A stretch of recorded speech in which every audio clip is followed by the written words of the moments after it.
This is Sunday, November 29th, and it was a rough weekend for both the Quincy University men's and women's basketball teams on the road in Romeoville.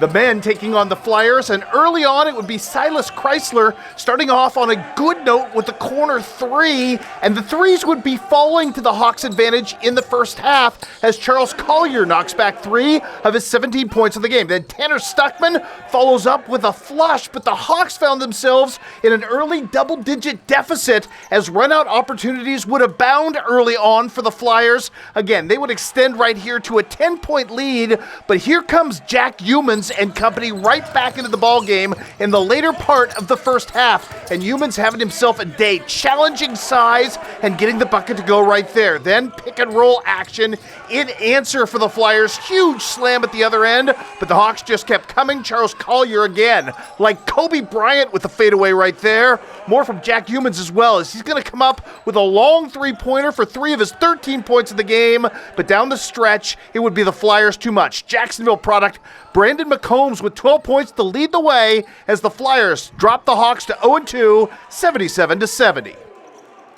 After sporting as much as an 11-point lead in the first half, Quincy University in full-on comeback mode here in the third quarter. Laney Lance's three-point play in the third ties things up at 46, but the fourth quarter, for the second game in a row, an epic disaster for Jenny Garber's team as they gave up easy bucket after easy bucket to the Lady Flyers. The lone bright spot, Lance's career-best 32 points, but it went for naught in this game as Quincy University falls to 0-2 on the season with the 80-70 road loss. Elsewhere in women's college basketball, Western Illinois drops its season opener on the road at Madison, that despite 19 points in a losing cause from Grace Gilmore. And finally this weekend, with your indulgence, we'd like to take you back in time. Given the passing this weekend of the legendary Dave Swicegood, we want to take you back to his final game coaching with his beloved Southeastern Sons, as a proud community on that day paid tribute to a legend. Enjoy, everybody, and have yourselves a great start to the work week. We've never had this happen, but if it hit the pole over on the other side of the fence, it's a home run. I guess the word would be sacred. I'll tell you what, there's nothing I wouldn't do for a kid that's a baseball player. I mean, anything that I could help him with, anything. I mean that. I mean, it's just, and you know, to watch them grow up and become men, that's a treat.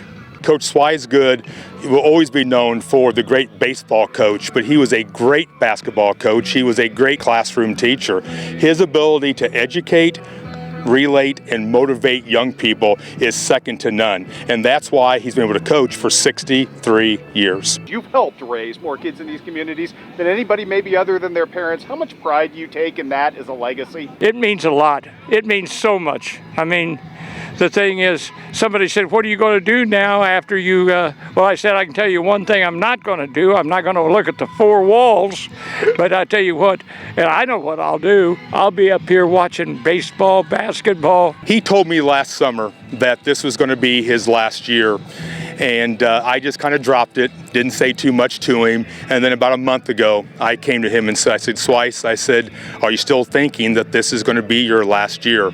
And he said, Coach, he says, damn it, I can't coach forever. And I said, well, I think you can. I knew that this day was going to come, and I've dreaded it. I knew I'm going to have to call it a career.